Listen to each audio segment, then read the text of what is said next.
My adopted sister accused me of getting her pregnant when I was 16.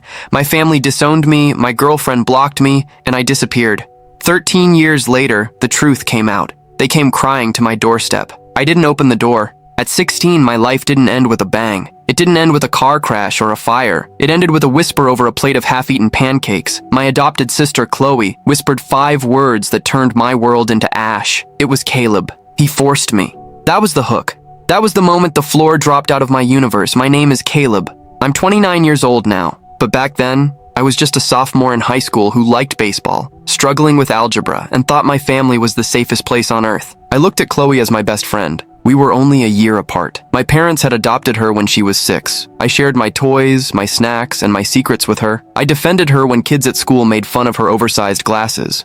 I thought we were a team. It was a Sunday morning. The kitchen smelled like maple syrup and bacon. It was the definition of a perfect family morning until Chloe threw up in the kitchen sink. My mom rushed to her, wiping her face with a dish towel. My dad put down the Sunday newspaper. When the questions started, about why she was sick, about the missed periods, Chloe started crying. It wasn't a normal cry. It was a guttural, terrified sound. She was shaking, looking small and fragile in her oversized hoodie. When my dad, his voice booming with protective anger, asked who did this to her, she didn't look at him. She pointed a shaking finger across the table at me. I froze. I was holding a glass of orange juice. I remember the condensation cold against my palm. The room went silent. The only sound was the humming of the refrigerator. What? No! Chloe, what are you talking about? I stammered, a nervous laugh bubbling up. That's sick! I waited for the punchline. I waited for her to say, just kidding. She didn't. She buried her face in Mom's shoulder and sobbed. He said he'd hurt me if I told. He said no one would believe me because I'm adopted. That lie was a masterpiece. It preyed on my parents' deepest insecurities. The silence that followed was heavier than anything I've ever felt. I looked at my dad. He was a man I worshipped. He was the coach of my little league team. He was the guy who taught me how to tie a tie. I expected him to ask me for my side. I expected him to know me. Instead, I saw a look in his eyes I'd never seen before. Pure, unadulterated hate. It was like looking at a stranger. Get out, he said. His voice wasn't loud. It was a low growl, vibrating with violence. Dad, I swear, I said get out. He lunged across the kitchen. He grabbed my arm, his grip bruising instantly. He dragged me through the hallway, past the family photos on the wall, to the front door. He shoved me hard. I stumbled down the porch steps, barefoot, landing on the wet grass. You are a monster, he spat, his face red, veins bulging in his neck. You are not my son. You are dead to us. Do not come back. My mom didn't even look up. She was holding Chloe on the kitchen floor, rocking her, whispering that she was safe now. That was the last image I had of my mother for 13 years, her back turned to me. I stood on the lawn in my pajamas. The neighbors were watching from their windows. I felt naked. I felt sick. I had nothing. No shoes, no wallet, just the phone in my pocket. I ran. I ran to the only other place I thought I was safe, my girlfriend's house. Sarah. We'd been dating for 2 years. If you don't get off this property, I'm calling the cops, he said, and slammed the door in my face. My phone buzzed in my pocket. I pulled it out with trembling hands. A text from Sarah. Don't ever talk to me again. You make me sick. I hope you rot. Then, the contact photo went gray. Blocked. I walked.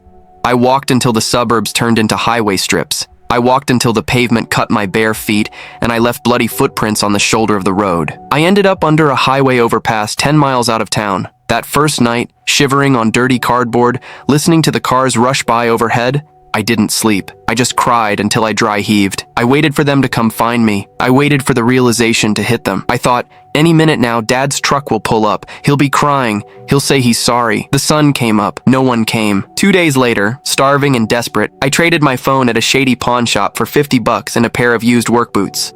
That was the moment Caleb Smith died. I hitchhiked west. I didn't have a plan. I just knew I had to disappear before the hate in that town ate me alive. I ended up in a coastal town in Oregon, looking like a stray dog. I slept behind a dumpster at a shipyard, eating half-finished meals I found in the trash. That's where Mac found me. Mac was a hull welder, a giant of a man with skin like leather and hands scarred from burns. He caught me digging for a burger wrapper in the dumpster one rainy Tuesday. You look like hell, kid, he grunted, lighting a cigarette. I'm fine, I lied, backing away. You're starving, he said, blowing smoke into the rain. And you're shaking. Can you hold a torch? No. Can you learn? Yes. That was the interview. Mac took me in. He didn't ask about my past. He didn't ask why a 16-year-old kid was on the run. He just handed me a welding helmet and told me to keep my head down and my lines straight. The work was brutal. The sparks burned my skin. The fumes filled my lungs. My muscles screamed every night, but I loved it. When the mask was down, the world disappeared. It was just me and the fire. I could melt metal. I could bind things together that were broken. I could fix things, unlike my life. I worked 16-hour days. I saved every penny. I lived in a small trailer on Mac's property. He became the father mine refused to be. He taught me how to shave, how to drive a stick shift, and how to negotiate a contract. 13 years passed. Mac died of a heart attack 2 years ago. I inherited his shop, renamed it, and expanded. I was 29 now, the owner of a specialized underwater welding company. I made good money, dangerous money. I bought a house on a cliff overlooking the ocean. It was quiet. It was isolated, just the way I liked it. I had scars on my arms from the job, and scars on my heart from the past. I never dated. I never let anyone get close. Trust was a luxury I couldn't afford. My crew respected me, but they didn't know me. No one did. Then, last Tuesday, the letter came. It had no return address, but I recognized the handwriting instantly. It was my mother's script. Shaky, frantic. I stood over my kitchen trash can, holding it. I almost burned it, but curiosity is a poison. I opened it. Caleb, it read. We need to talk. We made a terrible mistake. Please, call us. It's about Chloe's son, Leo. I crumpled it up and threw it in the trash. I poured a whiskey and stared at the ocean. Mistake. That's what they called destroying a life. A mistake. 2 days later, my security system alerted me. Motion detected at front door. I pulled up the camera feed on my tablet. My heart stopped, then hammered against my ribs like a trapped bird. They were there, my mother, looking frail and gray, clutching her purse like a shield. My father, hunched over, holding a hat in his hands, looking smaller than the giant I remembered. And Chloe looked wrecked. Her eyes were red, her face puffy. She looked nothing like the smug girl who pointed a finger at me. It was pouring rain. A storm was rolling in off the Pacific, lashing against the house. They were soaked. I watched them on the screen. I sat in my warm living room, with a fire crackling in the hearth, and I just watched. I felt like a ghost haunting my own life. My dad rang the doorbell, then he knocked. Caleb? Son, we know you're in there. Please. I walked to the intercom panel on the wall. I didn't unlock the door. I just pressed the button to speak. Go away, I said. My voice was calm. It didn't sound like the boy who pleaded for his life 13 years ago. It sounded like Mac. Rough, cold, heavy. My mother jumped at the sound of my voice. Caleb! She sobbed. She pressed her face close to the camera lens, distorting her features. Please, open the door. We're so sorry. We didn't know. You didn't ask, I said. You didn't ask a single question. You just threw me out. I told them, Chloe screamed. Her voice cracked through the speaker, distorted by the wind. I told them everything, Caleb. Leo, my son, he has leukemia. He needs a bone marrow transplant. We got tested. None of us are a match. The doctors, they did genetic testing. She took a gasping breath, choking on the rain and her tears. The test showed we aren't related. It proved you weren't the father. I had to tell them, Caleb. I had to tell them the truth so we could find a donor. I leaned against the wall, closing my eyes. Of course, they weren't here for me. They were here for parts. And what is the truth, Chloe? I asked softly. It was Mark, she wailed. Mark, the golden boy next door, the captain of the football team. The guy my dad always said was a good influence because he tucked his shirt in. I was scared Dad would be mad because Mark was going to college on a scholarship, so I blamed you, she confessed, the words tumbling out. I thought you'd just get grounded. I didn't think they'd disown you. You watched me, I said, my voice rising for the first time. You watched me walk down the street with no shoes. You watched me disappear for 13 years. You let me rot so you could protect a lie.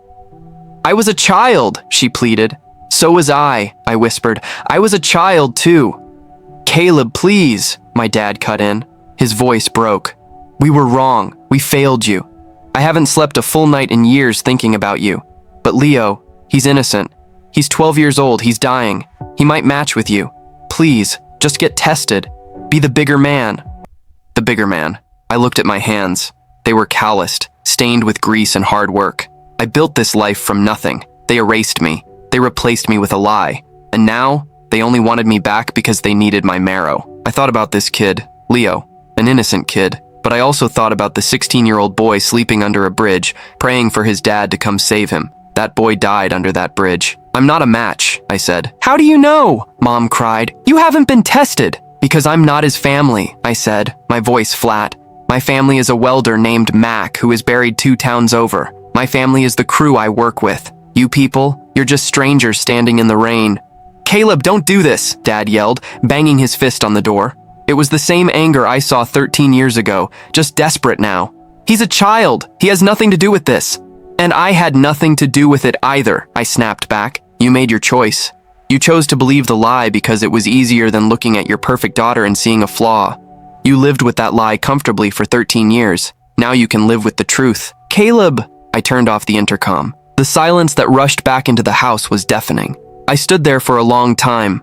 I watched them on the screen. My mom collapsed onto the porch, weeping into her hands. My dad tried to hold her up, looking old and defeated. Chloe just stared at the camera, her face a mask of regret. They stayed for an hour. They knocked a few more times, but the knocks got weaker. Eventually, the cold and the rain broke them. They got back into their car, a nice, safe SUV, and drove away. I didn't feel happy. I didn't feel like I had won. There is no winning in a situation like this. There is only survival. I walked to the kitchen and made myself a fresh coffee. My hands were steady. I sat by the huge bay window and watched the storm churn the ocean below. The waves crashed against the jagged rocks, breaking and reforming over and over again. They wanted forgiveness. They wanted the prodigal son to open the door and wash away their sins with his blood. They wanted a movie ending. But I wasn't that person anymore. I was forged in fire, not in their love. The lock on my front door clicked as the automatic deadbolt engaged for the night. It was a sharp mechanical sound. Click. It was the most peaceful sound I had ever heard.